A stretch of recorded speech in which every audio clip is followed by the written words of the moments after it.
popping? Rebecca, welcome back to the home of entertainment commentary. Just smash that subscribe button and then hit notification bell so that you don't miss when we post and upload. And I'm Comedy Chico is my name. It's of course the report card where we bring entertainment honey all day, every day. Here we go. The report card, brewing entertainment honey. I want to come on here real quick and talk about the demise, which is a very sad tale to even discuss. The demise of the late Osinachi Nwachukwu, who sang Ekweme. And I hope, my God, I'm so sorry if I'm going to massacre your names, guys. Please forgive me. Ekweme.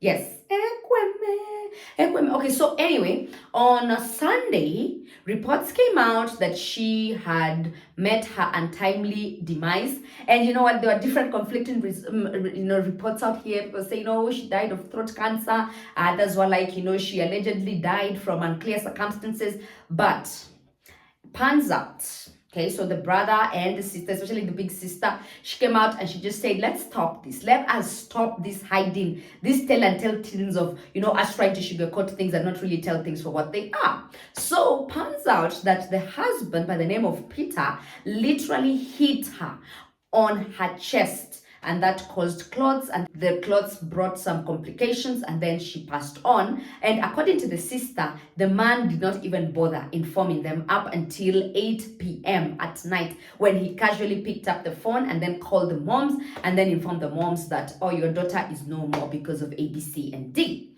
Now, here's the thing, that I think is slightly aggravating me. Because, according to the sister said, what, we used to tell her, women, please just leave this marriage. Leave.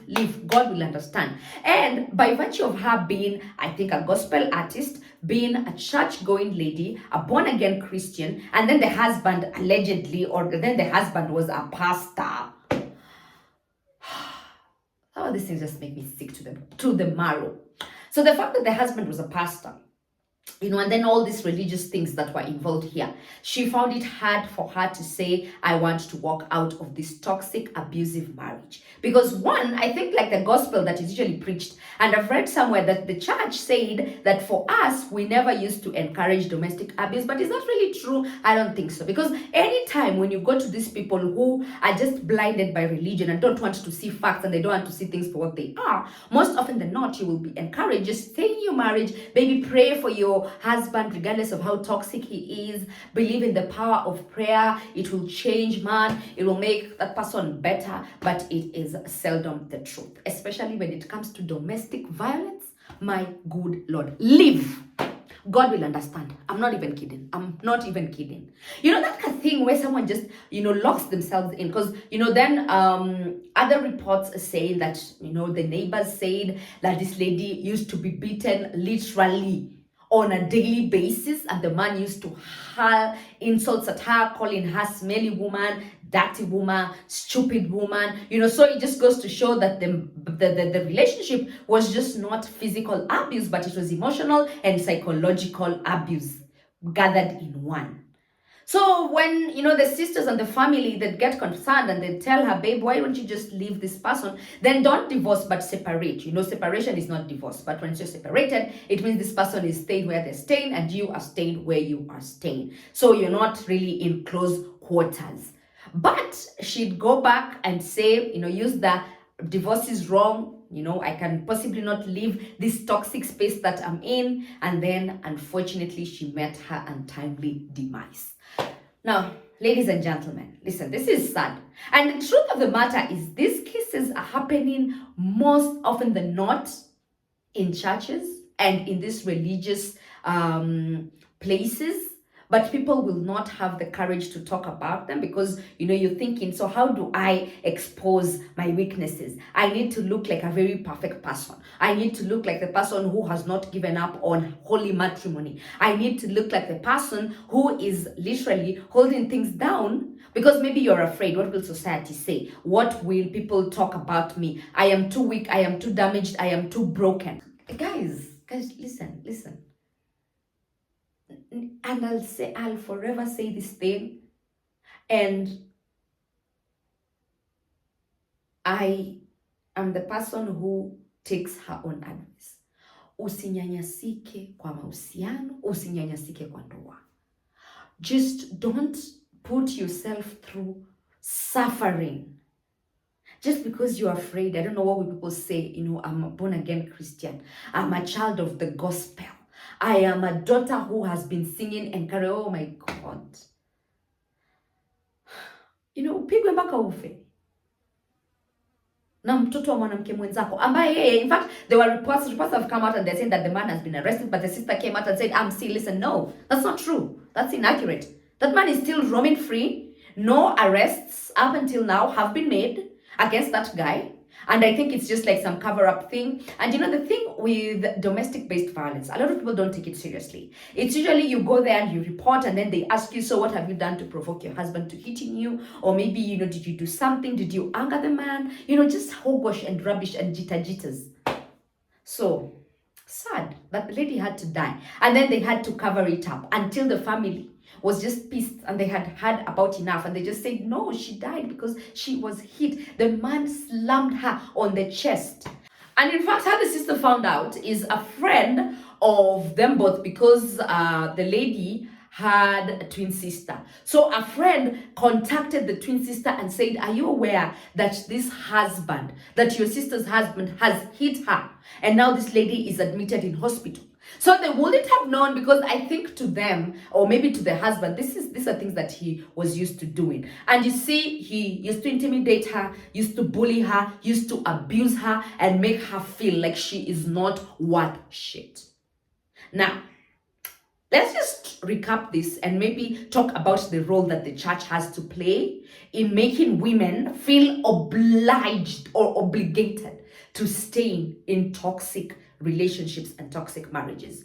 When you go for those counseling sessions and then you go and you say, maybe this man is hitting me, do you know most often than not what you will be told as a woman? You'll just be told, get on your knees, pray, because marriage institution is under attack. Nobody, unless you find someone who is very, very, very, very, very woke, and someone who has been led by the Spirit, they're the ones who will just encourage you, like, please leave that marriage because it's not working. But a lot of these pastors who are in these churches will not find it in them to encourage women and some of the men who are going through these abusive stints in their marriages to leave. So why? There is absolutely no guys, there's no shame. There is no shame in someone saying, I cannot do this thing anymore. Toka, leave. God will understand. Please get that at the back of your head, women and men.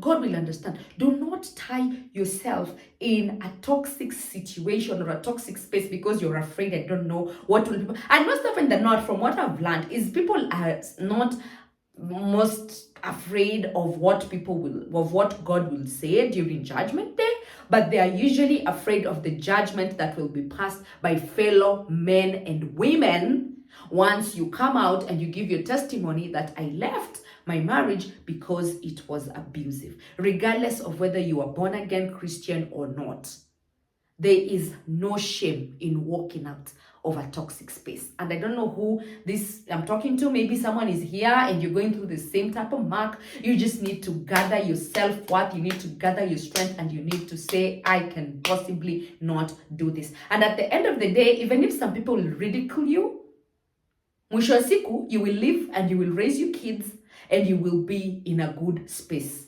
Other than using that toxic line of saying, other than using this thing as a scapegoat of divorce is wrong, nini. And most have realized, most often than not, when women use that phrase, they are really broken in the inside and they cannot find strength to walk out of such a toxic space.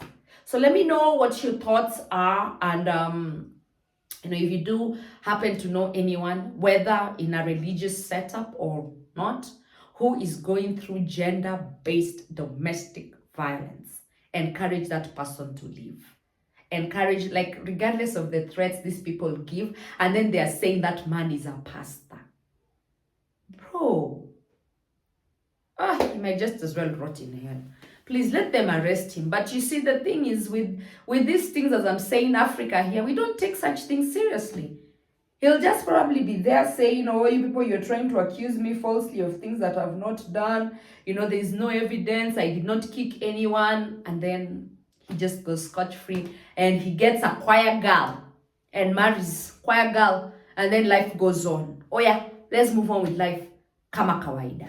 So let me know in the description box what let me know in the comment section what you think. Smash subscribe button, hit notification so that you not miss when we post and upload, and enjoy 5% off on any hair piece that you pick from Crown by McKenna. It's in the semi-human hair range, and I will definitely see you again in the next brew. Thanks for watching. Oh, use reference code Chicago and enjoy 5% off any hair that you purchase from Crown by McKenna, like the piece I'm rocking right now. Many other pieces to choose from, and yeah, I will definitely see you again in the next brew. Thanks for watching, guys. Peace.